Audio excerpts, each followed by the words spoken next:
թշնամական երկրների շահերը սպասարկելով փաստացիորեն մեր բնական ռեսուրսները քամուն է տալիս, ադրբեջանցիները ուղղակի ջուրը թունավորել են։ Լինելով ջրերի աղբյուրների գլխին նստած վիշապի պես նրանք ինչ ուզենան կարող են անել։ Փաստացիորեն մենք առաջընթաց գրանցելով արագ տեմպերով հետ են գնում դեպի 90-ական թվականներ։ Այս իշխանությունների աթոռին հայտնվելու առաջին իսկ օրվանից հստակ քայլեր են իրականացվել մեր ազգային պետական կայունության հենասյուները ջարդելու ուղղությամբ։ Փորձարվեց հենց Սփյուռքի ներսում պառակտում սերմանել, որպեսզի տարբեր համայնքներում արկա լոբիստական հզորությունները զրոյացվի։ Սահմանային գյուղերի դատարկումը դա ուղղակի էստի համեցեք է մեր թշնամական ուժերի համար։ Ընդհանրադաշտ են նետում որոշակի նյութեր, որոնք հանրությանը ցնցումների ու ստրեսի մեջ են դնում։ Դա կլինի անզեն ցեղասպանություն հայ ժողովրդի համար։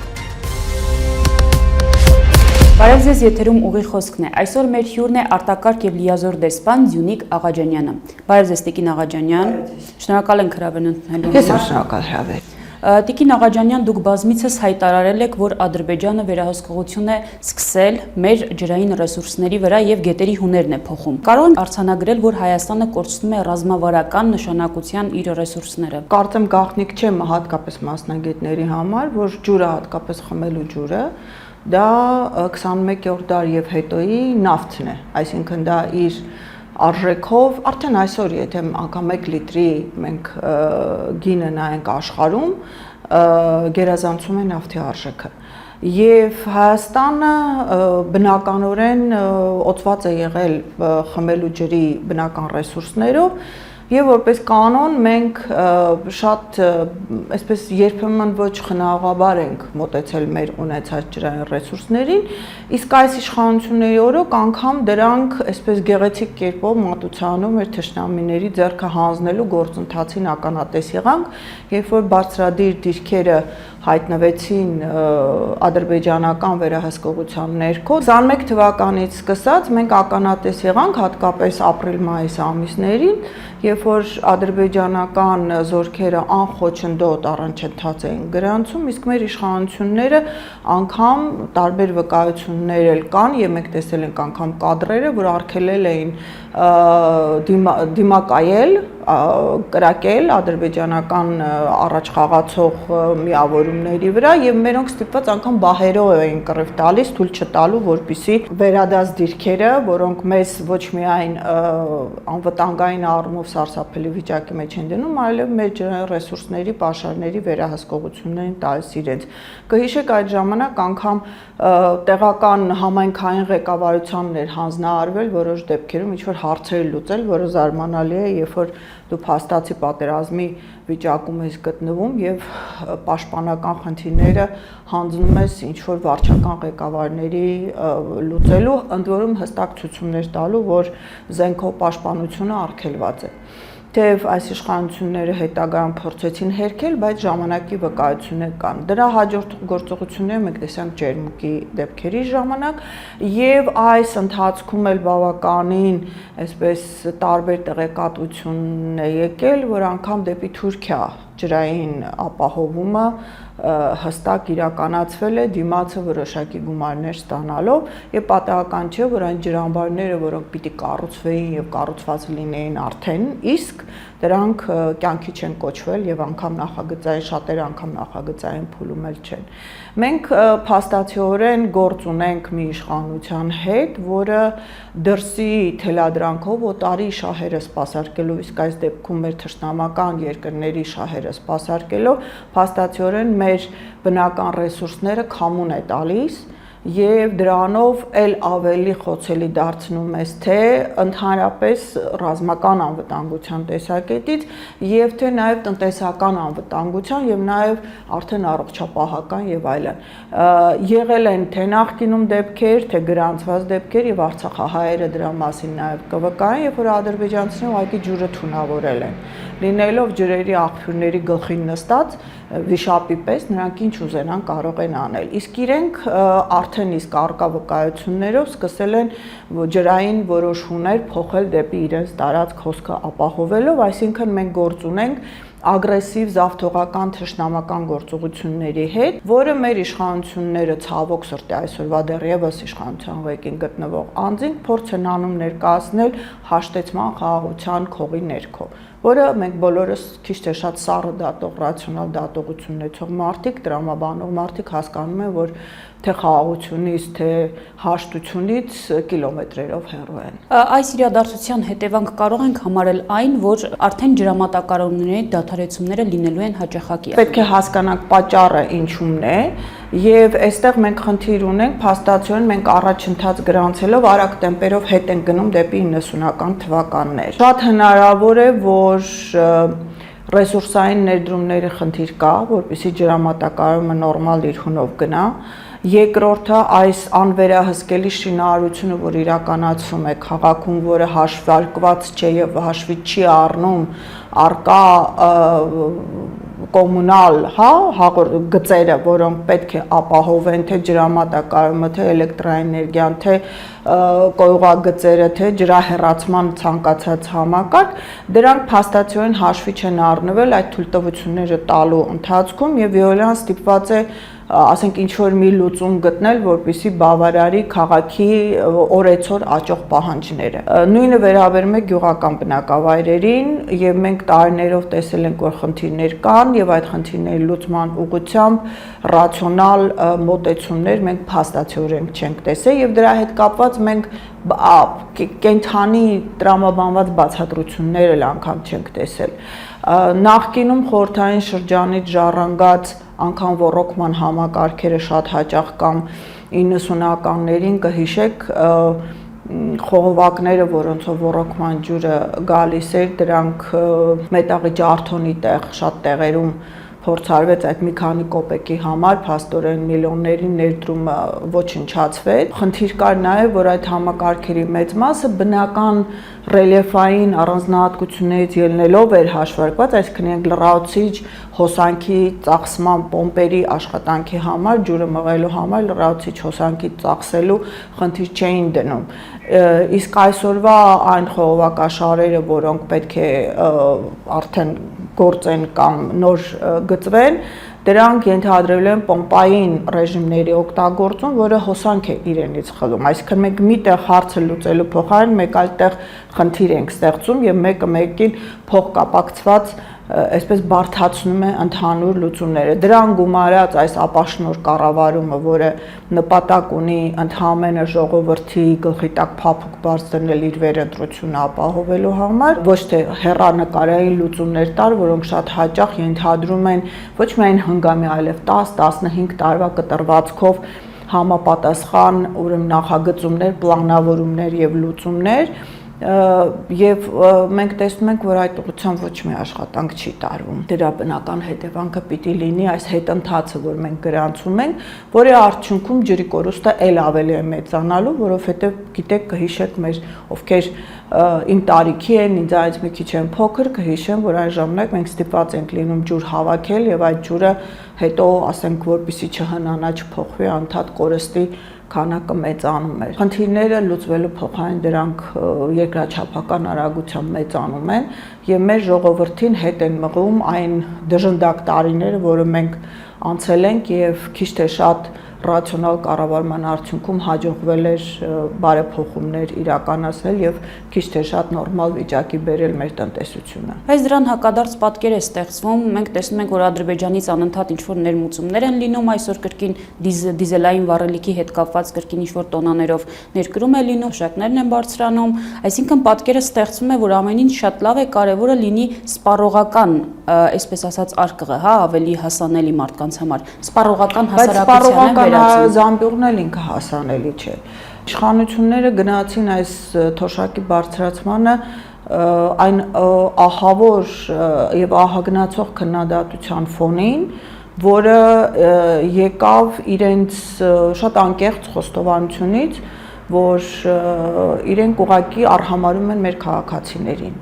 Եվ դրա ակնհայտ դրսևորումներն էր, թե թոշակառուները չգիտեն 10,000-ը ինչպես պետք է օգտագործեն,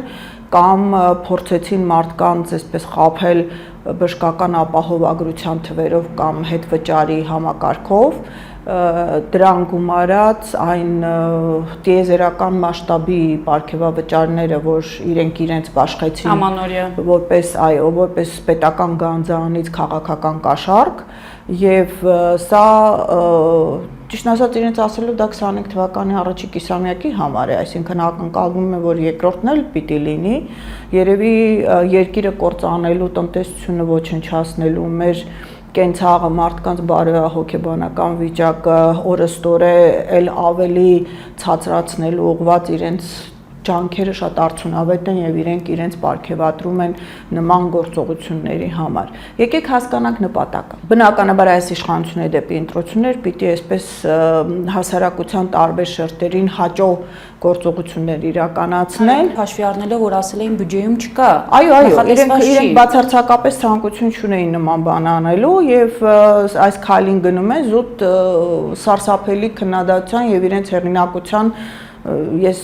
ասում եմ գետնատարած էլ ներքև տեղ չկար մինուսային երևի արդեն ցուցանիշների գրանցման պարագայում, բայց եկեք հասկանանք ինչ է կատարվում։ Այս իշխանությունների աթոռին հայտնվելու առաջին իսկ օրվանից հստակ քայլեր են իրականացվել մեր ազգային պետական կայունության հենասյուները ջարդելու ուղղությամբ։ Մենք տեսանք ինչ տեղի ունեցավ բանակի հետ, որի արդյունքը եղավ նաև կազմակերպված ու պայմանավորված պարտությունը Արցախում եւ ի վերջո կազմակերպված Արցախի հանձնումը Ադրբեջանին հայ ժողովրդի համար 21-րդ դարում եւս մեկ ցեղասպանություն արձանագրելով։ Մենք տեսանք ինչպես ոչնչացվեց Սփյուռքի հետ մեր տասնամյակներով մեծ դժվարությամբ ձևավորված համագործակցությունը եւ այդ համագործակցությունը ոչ միայն ոչնչացվեց, այլև փորձարվեց հենց Սփյուռքի ներսում պառակտում սերմանել, որպեսզի տարբեր համայնքներում արկա լոբիստական հզորությունները զրոյացվեն։ Մենք տեսանք ինչպես այսպես քայլ առ քայլ մեր գյուղատնտեսություններ ոչնչացվում, սկզբում հարվածելով այն տասնամյակների աշխատանքում ձեռք բերված հեղինակությանն ու շուկաներին, որ ունեինք արտերկրում, մանավանդ Ռուսաստանում, եւ դա աստիճանաբար նաեւ գյուղացիներին ամենաանորակ ինչ որ սերմեր մատակարարելու, պարտանյութ մատակարարելու, մթերման պայմանները չկատարելու միջոցով փաստացիորեն գյուղացիներին դրթելով, իրենց պարտքային կախվածության մեջ դնելով, նրանց դրթելով, որպեսզի դադարեն զբաղվել գյուղատնտեսությամբ եւ ուղղակի իրենց հողերը երևի թե վաճառեն ապագայում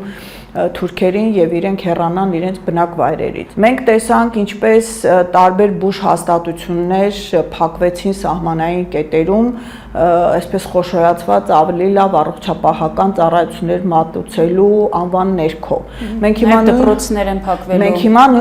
նույն ձեռագիրը տեսնում ենք դպրոցների մակարդակով, այն պարագայում, երբ որ սահմանային գյուղերի դատարկումը դա ուղղակի էստի համեցեք է մեր թշնամական ուժերի համար, այսինքն դու քո համար հենակետային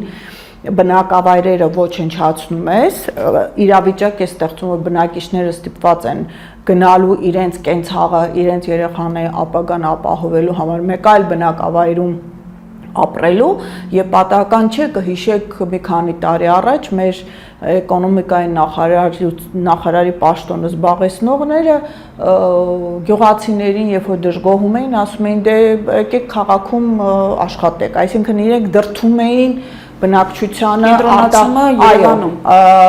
ներքին, այսպես ասած, տեղափոխումների արդյունքում դեմոգրաֆիական փոփոխությունների հանգեցնել, տարածքները ազատելով այդ 300,000 ադրբեջանցիների վերաբնակեցման համար։ Շատերի համար այս թեզերը, որ այսպես նետվում են դա, առանձին են դիտարկվում, բայց մենք պետք է հասկանանք, որ դրանք մի պատկերի ամբողջական դրսևորումն են, ուղղակի իրենք մասնեմաս են դա մատուցում մեր հանրությանը, որպեսզի մարդիկ եւ ժողովուրդը չհասկանան իրականում ինչ գործընթացներ են գնում, բայց սրանք հետեւողականորեն իրականացվող գործընթացներ են, որոնք մի կողմից միտված են ցույց տալու, որ իրենք կապ չունեն դրա հետ եւ դա մարդկանց ընտրությունն է եւ որոշումն է, բայց իրենց գործողություններով, իրենց քայլերով, իրենց ընդունած որոշումներով փաստացիորեն ոչ միայն խրախուսում են, այլև դրթում են մարդկանց, որպեսզի նրանք արտագաղթեն մեր սահմանամերձ բնակավայրերից եւ դրա փոխարեն բնակություն հաստատելով քաղաքի կենտրոնում փաստացիորեն ամբողջ պետությունը անպաշտպան թողնեն։ Պետություն քաղաք է էլի դառնում Երևանը։ Ոչ միայն պետություն քաղաք է դառնում, սա բերում է հին այն գաղափարին, որի քարտեզները մենք տեսանք ադրբեջանցի զինվորականների ձեռքին Արցախյան պատերազմի ժամանակ։ Կհիշեք, որ Հայաստանը ներկայացվում էր Ալեքսանդրապոլի պայմանագրի չափերով եւ իրենց համար հավակնությունների դաշտ էին ստեղծում մի պարագայում, երբ որ իրենց հայտարարված պետությունը երբեք միջազգայինորեն ճանաչված չի եղել եւ ոչ մի սահման չի ունեցել։ Մենք չմոռանանք, որ ազգերի լիգան հստակ մերժեց Ադրբեջանի առաջին հանրապետության ճանաչումը հենց այն հիմքերով, որ նա հավակնում է տարածքների եւ սահմանների, որը իր վերահսկողության տակ չեն եւ երբևէ դրանք պետություն չեն եղել։ Այսինքն հստակ ազգերի լիգայի սահմանումը ցույց է տալիս, որ իրենք ուղղակի զավթողական քաղաքականություն են իրականացնում։ Իսկ այսօրվա մեր իշխանությունները հագուրդ են տալիս նման ցանկություններին եւ ոչ միայն հագուրդ են տալիս, այլ իրենց հետ համաձայնեցված արևմուտքի, այսպես ասած, գուրուների ուղղորդմամբ հստակ տանում են մեր երկիրը հենց ապահայացման եւ մեր պետականության փաստացիորեն ուրիշի սպասարկման ներքո դնելուն։ Ձեր նշած խնդիրներով այնքան են ծանրաբեռնել միջին վիճակագրական հային քաղաքացուն, որ չի մտածում արտաքին ռիսկերի մասին, արտաքին անվտանգության մասին։ Այսօր մենք տեսնում ենք Իրանում ինչ է կատարվում, թե ներքին կյանքում, թե արտաքին միջամտությունը, եւ երբ հարցնում ես, օրինակ, դու պատկերացնում ես, որ Սյունիքում ամեն րոպե կարող է ինչ-որ ներխուժում լինել, ասում է, չէ, ես դրա նախ ժամանակը չունեմ, հետո էլ այդպիսի բան հնարավոր չէ։ Այսինքն հասել են այս աստիճանի։ Միտումնավոր իրականացվող քաղաքականությունը մի քանի շերտով։ Առաջինը տեղեկատվական հոսքերը։ Այսինքն իրենք անդադ դաշտ են նետում որոշակի նյութեր, որոնք հանրությանը ցնցումների ու ստրեսի մեջ են դնում։ Եվ զարգացնել սկզբի շրջանում մենք տեսնում ենք ռազմաքաղաքական զարգացումներ։ Հետո մենք տեսանք արդեն հնդածս մեր ազգային ինքնության եւ արժանապատվությանը ամենօրյա ռեժիմով հարվածող խոսույթ, եզրույթ, ելույթ, այսինքն նրանք փոխում են անդադ այդ զբաղված պահել մարդկանց ուղեղը, որպեսզի նրանք կողքերը նայելու եւ իրենց գործողություններին հետևելու ժամանակը չունենան։ Երկրորդը սա եւս մեթոդ է եւ սա սոցիոլոգիայի մեջ եւ հոգեբանության մեջ շատ լավ ուսումնասիրված է, երբ որ մարդը իր առօրյա կենցաղային խնդիրներով այնքան է ծանրաբեռնված, որ ժամանակ չունի աչք բացելու, նա չի կարողանում քաղաքական հարցերին եւ իր անվտանգային հարցերին ուշադրություն դարձնել։ Իսկ այս իշխանություններին պետք է ժամանակ, որոշակի, որի ընթացքում իրենք զբաղված պահեն հանրությանը, բայց հնդածս իրականացնեն այն հանձնառությունները, որոնք իրենք ունեն մեր թշնամիների հանդեպ։ Եվ սա այդ ձեռագրի հստակ իրականացումն է։ Մարդիկ զբաղված են իրենց ամենօրյա խնդիրները լուծելով եւ սովորական մարդու համար դա նորմալ վիճակ պիտի լինի, բայց ոչ հոգսաշատ այնքան, որ նա աչք բացելու հնարավորություն չունենա։ Իսկ դրա համար պետք է որպեսզի մարդիկ խեղդված լինեն իրենց խնդիրների մեջ, թե եկամտի տեսակետից, թե աշխատանքի տեսակետից, թե անգամ սեփական ֆիզիկական անվտանգության տեսակետից եւ պատական չի, որ մենք տեսնում ենք նման հանցագործության աճ, որովհետև սա լրացուցիչ մտահոգություններ է առաջացնում հանրության շրջանում, վախեր է սերմանում, իսկ վախը եղել է այս իշխանությունների վերարտադրման գործիքը 21 թվականին եւ իրենք դա հմտորեն փորձում են նաեւ ներսում շարունակել օգտագործել, հույս ունենալով, որ ժողովուրդը եւս մեկ անգամ կխաբվի իրենց անհիմն խոստումներին, որոնք ուղղակի հակառակ հարությունաշրջան հակառակ գործողությունների են բերում։ Մենք տեսնում ենք, որ աշխարհակարգ է փոխվում աշխարհում, եւ դա եղավ երկրորդ համաշխարհային պատերազմից հետո, եւ հիմա դա փլուզվում է, նորն է ձևավորվում, սակայն ճանապարհին է, դեռ չենք տեսնում ինչպես։ Ինչպես է Հայաստանը այսօր ձեր կարծիքով դիրքավորվել դիվանագիտական առումով տարածաշրջանում եւ աշխարհում։ Ուր ենք մենք գնում։ Գիտեք, ճիշտ է, աշխարհակարգը փլուզվում է եւ մենք այդ անցումային շրջանում ենք։ Փլուզումը մենք երկու էտապ ինքներս ականատես ենք եղել եւ առաջինը դա խորհրդային միության փլուզումից հետո ստեղծված միաբևեռ ժամանակահատվածն էր, որը արևմուտքին այսպես գիտեք, ասում են աստղային հիվանդություն, հա, այդ աստղային հիվանդությամբ սերունդներ աճեցնելու հնարավորություն տվեց եւ իրենք որպես միակ թելադրողի գաղափարով տոգորված փորձեցին բսկտել Ռուսաստանը Ուկրաինայի միջոցով եւ նրան դուրս մղելով նաեւ աշխարհի վերաձևումը իրականացնել այնպես, որպեսզի իրենք շարունակեն տիրապետել աշխարհի ռեսուրսային բազային, բայց լինեն թելադրողի դիրքերում։ Եվ այս գործընթացը տևեց փաստացիորեն առաջի շրջանը մինչև 2011-ից 14 թվականներ։ Մենք տեսանք հատկապես 2001 թվականին սեպտեմբերի 11-ից հետո, հա, որոշակի համախմբում արևմուտքի շուրջ հակաահաբեկչական գործողությունների շրջանում, որը օգտագործելով հատկապես Միացյալ Նահանգները ներթափանցեց այնպիսի երկրներ, որտեղ նրանք երբևէ չէին կարող մուտք գործել եւ փորձեց իր շոշափուկները այստեղ, երբ որ ես ասում եմ Միացյալ Նահանգներ, մենք հասկանանք, որ նրա հետևում էշելոնային կերպով շարված են թե Մեծ Բրիտանիան, թե Եվրամիությունը եւ այսպես իրենց համար մանկլավիկ դարձած արևելյան կենտրոնական Եվրոպայի երկրները։ Իրենք փաստացիորեն այս նեոգաղութատիրական գաղափարներով սկսեցին նաեւ իրենց ոչ հաճո իշխանություններին փոխելու գործընթացը գունավոր հեղափոխությունների տեսքով, որը մենք տեսանք նաեւ մեր տարածաշրջանում եւ որի դրսեւորումներ Ուկրաինան, դրա ներքո նաեւ ամբողջ այսպես նացիստական գաղափարախոսության եւ ֆունդամենտալ կրոնական գաղափարախոսության կախված նայած թե որ երկրում էին ներմուծմամբ հանրությունները բաժանել, որպեսզի կարողանան իրենք շարունակել տիրել։ Մենք նույն process-ներով անցնում ենք հիմա, դրա մեր հայաստանյան դրսևորումներով ենք անցնում, ցավոք սրտի մեր իշխանությունները հաշվի առնելով, որ իրենք ունեն հանձնառություններ այդ արևմուտքի առումով, ովքեր օգնել են իրենց գալ իշխանության եւ մնալ իշխանության, մեզ փաստորեն մեր իշխանությունները զետեղել են այսօր սուզվող բևեռի դաշտում հարթության մեջ, որը ակնհայտ դարձավ 22 թվականի ռուս-ուկրաինական հակամարտությունից հետո։ Սկզբի շրջանը, եթե կհիշեք, մինչև 2022-ի վերջը, հատկապես վերջի աշնան հատվածը ռուսական